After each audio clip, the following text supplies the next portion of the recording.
This lecture is called the Embouchure. Embouchure is fancy French that just means essentially this. Okay? The position of the jaw, the teeth, the lips, the tongue, all of the visual facial components of your vocal tract. These articulators, jaw, teeth, tongue are part of the vocal tract actually, but it's more the extrinsic part of it. In any case, the shape of the mouth and the jaw, in simple terms, is the embouchure. Okay? Now, I'm going to talk to you about two different kinds of embouchures that you're going to read about in the book, and I want you to train and be aware of. But before I go there, let me just talk to you about why the embouchure is so important. Listen, there might not be any other technical component in the phonation package that I, as a voice coach and other voice coaches, repeat to their students more often than drop your jaw and open your embouchure. This is a huge deal, so pay attention. You absolutely have to keep your embouchure open. You have to have the jaw down and with a bite, okay? The components of the embouchure. Beginners tend to train with a closed embouchure. You think you're opening your embouchure, you think you're dropping your jaw and biting into the sound, but you're not, oftentimes, as a beginner. What I want you to do is stand in front of a mirror for the first 2 to 4 weeks when you're training, when you're learning that foundation building routine. You get a mirror inside your training space, and every once in a while you're going to look to that mirror and you're going to make sure that as you're phonating those vowels that you have an embouchure that looks like this. Okay? That your jaw is down and your teeth are exposed and your tongue is forward.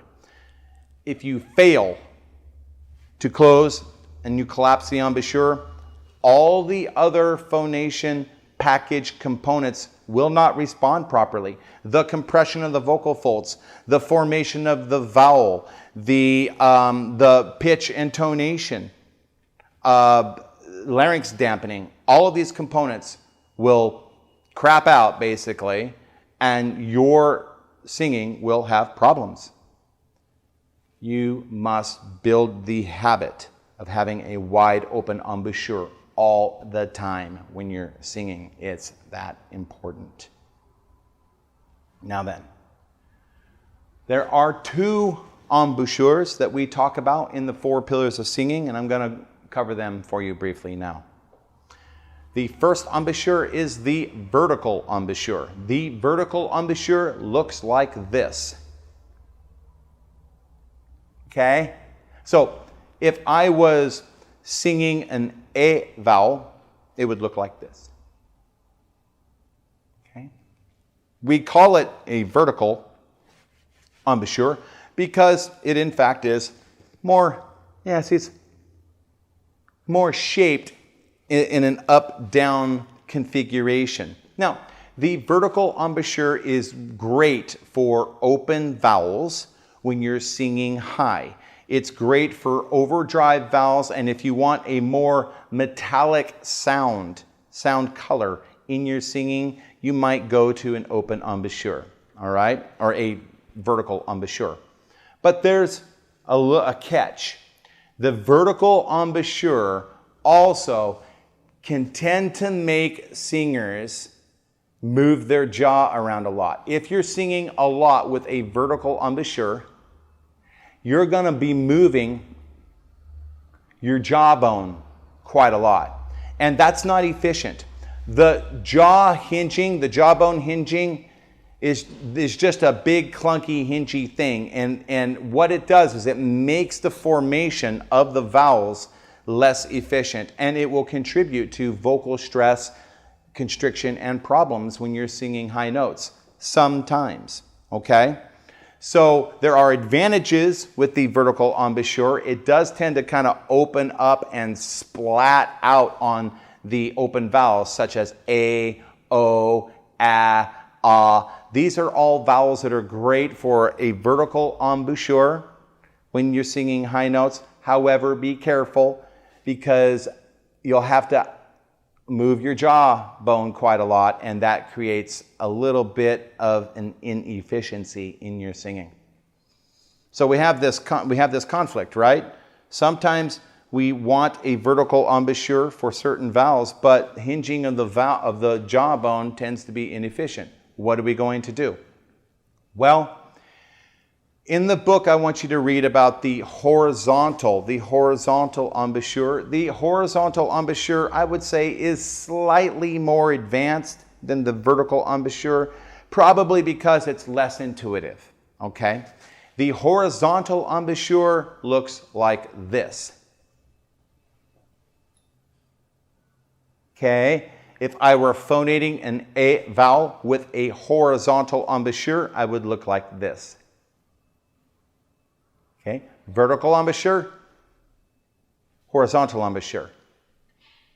Okay, it's horizontal for an obvious reason. You can see that my mouth and my jawline are more narrowed here. It's moving more in this direction and less in this direction. Now, initially, it's not intuitive to hold and sing through a horizontal embouchure, but I want to encourage you with that mirror to work on it and practice it, because if you can phonate and maintain your singing with a horizontal embouchure, what happens is the jawbone becomes static. The jawbone is no longer going, ma, ma, ma, ma, ma, ma. It's no longer hinging, okay? And it becomes efficient. Efficient for vowel formation.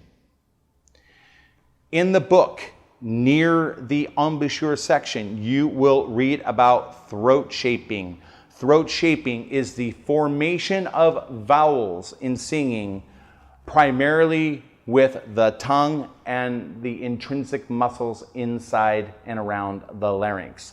We call this throat shaping.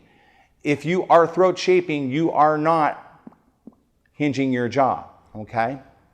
So if you want efficient vowel formation, okay, if you want less constriction when you're singing, try going a little bit more horizontal on your embouchure. That will keep your jawbone static, and that will kind of force your body to form and shape and modify vowels with the tongue and inside intrinsically in and around the larynx. Okay? So, in summary, the embouchure, you got to open your mouth when you're singing. If you don't open your mouth when you're singing, none of this stuff is going to work. It's super important. Practice in front of a mirror.